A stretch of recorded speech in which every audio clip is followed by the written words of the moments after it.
Buenas tardes, esto es El Mundo ahora de France 24. Muchísimas gracias una vez más por elegirnos para estar informados. Yo soy Rosa Pérez Masdeu, vamos con las noticias. La Corte Internacional de Justicia recuerda a Israel que, como potencia ocupante, debe garantizar el acceso a los suministros básicos de la población palestina en Gaza y señala que el gobierno israelí no ha aportado evidencia sólida de la presunta relación entre Hamás y la UNRWA. Y Estados Unidos vuelve a atacar una lancha en aguas internacionales y asesina a 2 personas a las que acusa de narcoterroristas sin aportar pruebas de momento. A diferencia de las anteriores operaciones en el Caribe, en este caso la ejecución extrajudicial fue ante las costas colombianas del Océano Pacífico. La Confederación de Nacionalidades Indígenas de Ecuador, la CONAIE, anunció el cese del paro que se sostiene desde hace un mes en contra de la suspensión del subsidio al combustible diésel decretada por Daniel Noboa y exigida por el FMI. Ampliamos desde Quito.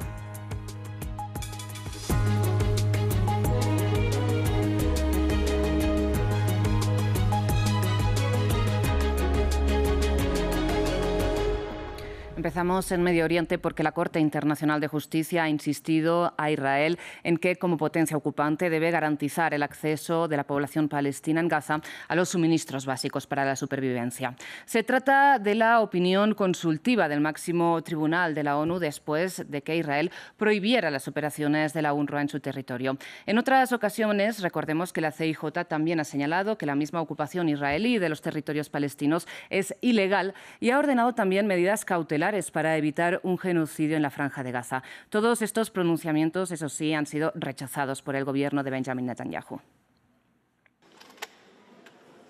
Estas son las obligaciones de Israel con la ONU y otras organizaciones de ayuda. La Corte Internacional de Justicia las dejó claras al emitir su opinión consultiva, un dictamen que no es vinculante, pero que tiene gran peso político. El tribunal recuerda la obligación de Israel de no utilizar la hambruna de la población civil como método de guerra.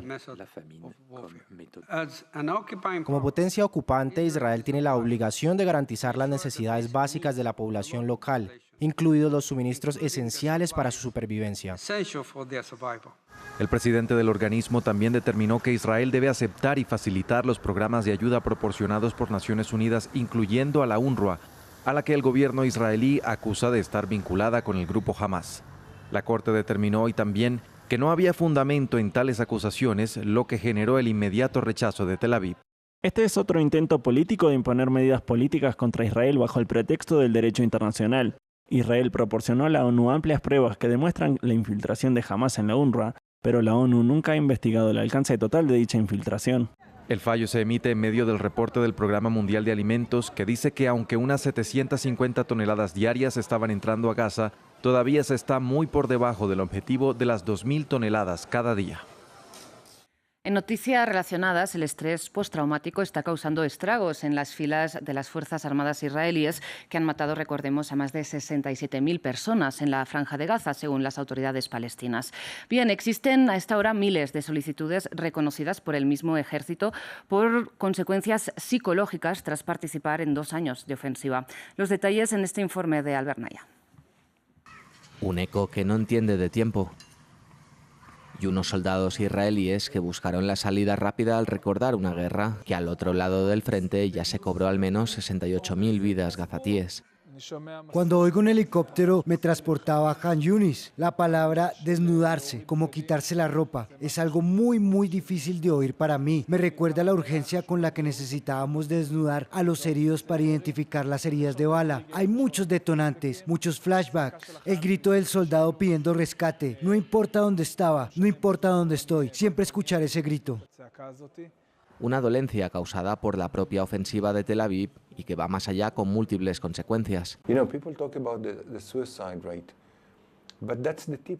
La punta del iceberg es el suicidio, pero vemos violencia doméstica, vemos a personas separadas, parejas separadas.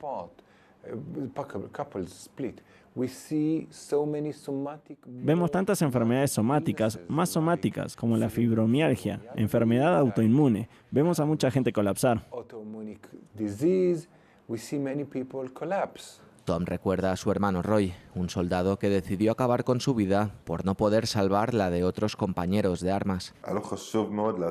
Para Roy era muy importante salvarlos, era muy importante traerlos de vuelta a casa.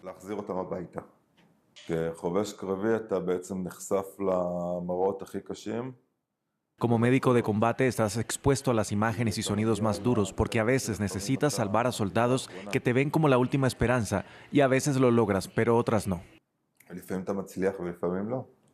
El ejército israelí dijo que tras el 7 de octubre de 2023 y hasta julio de 2025 hubo 9.000 solicitudes de reconocimiento de sufrimiento psicológico, 159 de ellas identificadas como trauma, y según el medio local Haaretz, registran al menos 50 suicidios desde que comenzó la guerra. Soldados que sueñan o soñaron con lo que no debió pasar. Hablamos ahora de la guerra en Ucrania porque esta noche Rusia mató al menos a 6 personas con un ataque aéreo masivo contra el territorio ucraniano, mientras Kiev reivindicó ataques contra una refinería y una planta de armas y municiones en territorio ruso. Y en el plano diplomático, el presidente ucraniano Volodymyr Zelensky se mostró abierto a negociar congelando de momento la línea actual de frente, como propone Donald Trump y como habría rechazado Vladimir Putin.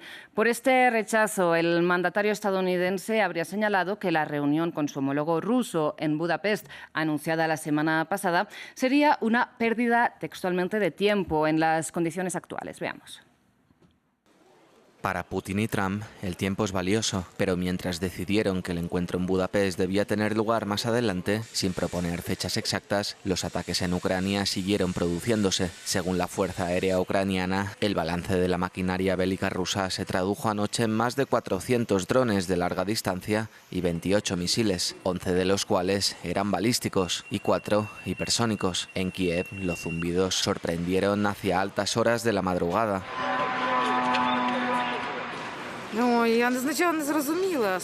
Al principio no entendía nada, estaba dormida. Mi marido me despertó y me dijo, está volando, ¿lo oyes?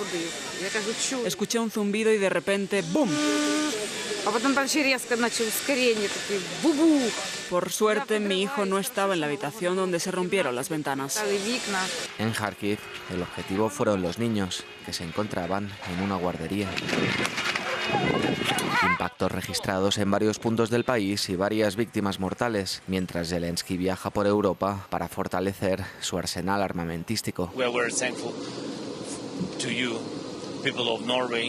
Estamos muy agradecidos al pueblo de Noruega por salvar vidas de nuestra gente, y esto es realmente muy importante porque Rusia nos ataca cada día. Por supuesto, estamos esperando y por supuesto nos defendemos con defensa aérea y con helicópteros, con F-16, muchas cosas diferentes, pero nunca es suficiente.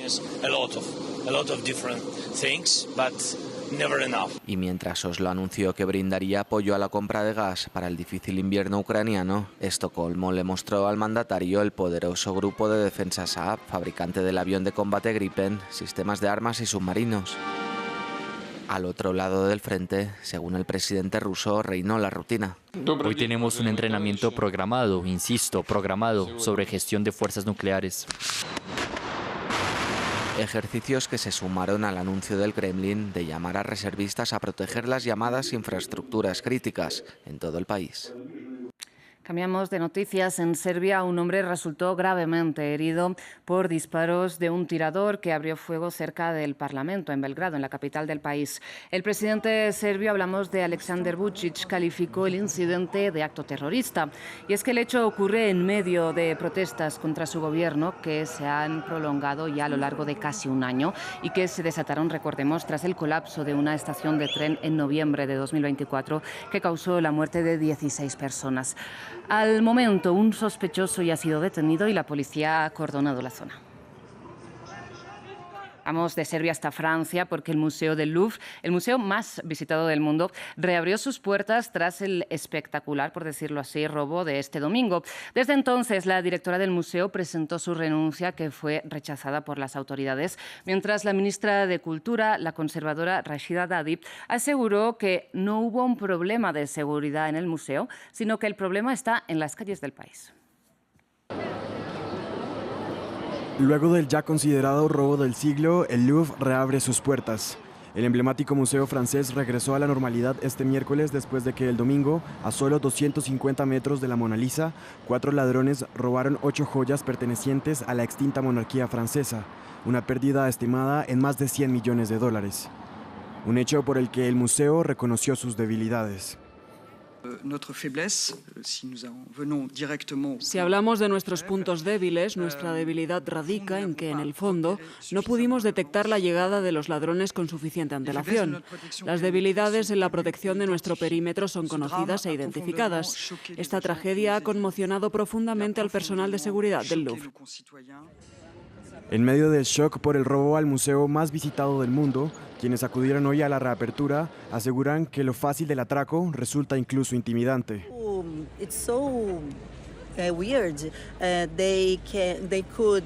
Es tan raro, lo hicieron con tanta facilidad, porque lo que vemos en las películas es muy difícil, pero en realidad fue tan fácil, da miedo.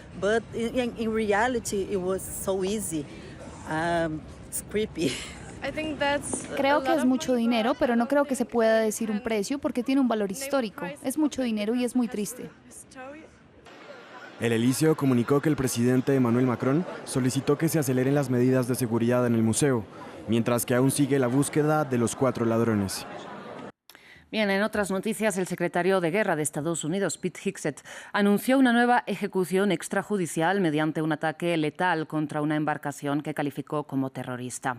Se trata del 8º ataque por parte de Estados Unidos contra lanchas extranjeras en aguas internacionales en una repetida violación del derecho internacional. Sin embargo, en este caso, la operación fue frente a las costas colombianas en el Pacífico y no en el Caribe, donde, recordemos, la administración republicana vincula el narcotráfico con el gobierno de Venezuela. En este caso, el secretario de Guerra estadounidense comparó a los presuntos narcotraficantes con Al-Qaeda. Veamos. Ayer, bajo la dirección del presidente Trump, el Departamento de Guerra llevó a cabo un ataque cinético letal contra una embarcación operada por una organización terrorista designada que realizaba narcotráfico en el Pacífico Oriental. Cambiamos de información. La Confederación de Nacionalidades Indígenas de Ecuador, conocida como CONAIE, anunció el cese del paro que conmueve al país desde hace un mes en rechazo a la eliminación del subsidio al combustible diésel. El presidente de la organización lo fundamentó en la represión ya ejercida por el mandatario del país, Daniel Noboa. El reciente anuncio del presidente Daniel Noboa sobre la intervención en Imbabura con toda la fuerza del Estado nos causa profunda preocupación. En los últimos días hemos sido testigos de la brutal represión ejercida contra nuestros hermanos y hermanas en varias provincias del país. Producto de eso, tenemos 3 muertos, decenas de heridos y comunidades enteras viviendo bajo el miedo y la represión. En otras noticias de América Latina vamos a Perú porque rige el estado de emergencia en la capital, en Lima, y en el municipio aledaño llamado Callao. El presidente interino José Gerí afirmó que tomó la decisión para combatir la inseguridad en el país, que en el primer semestre de este año registró 161 homicidios más que en el mismo periodo de 2024. Sin embargo, el estado de emergencia sofoca o lo intenta las masivas protestas antigubernamentales que empezaron contra la destituida Dina Boluarte y que se acentuaron con la asunción de Gerí, investigado por corrupción y acusado de violencia sexual. Movilizaciones en las que, además, recordemos, un suboficial de policía mató a un manifestante con un arma de fuego. Compatriotas, la delincuencia ha crecido de manera desmesurada en los últimos años, causando un enorme dolor en miles de familias y perjudicando además el progreso del país. Pero esto se acabó. Hoy empezamos a cambiar la historia en la lucha contra la inseguridad en el Perú. El estado de emergencia aprobado por el Consejo de Ministros entra en vigencia a las 00 horas y por 30 días en Lima Metropolitana y el Callao. Daremos seguimiento a todas estas noticias. Mientras tanto, cerramos esta edición con información deportiva porque fue cancelado el polémico partido de la Liga Española entre el Villarreal y el Fútbol Club Barcelona. El encuentro era controversial porque se iba a jugar fuera del Estado español, específicamente en Miami, en Florida.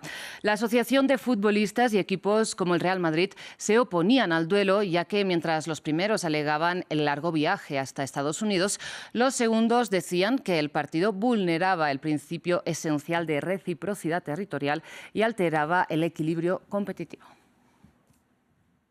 Gracias por su atención. Enseguida regresamos.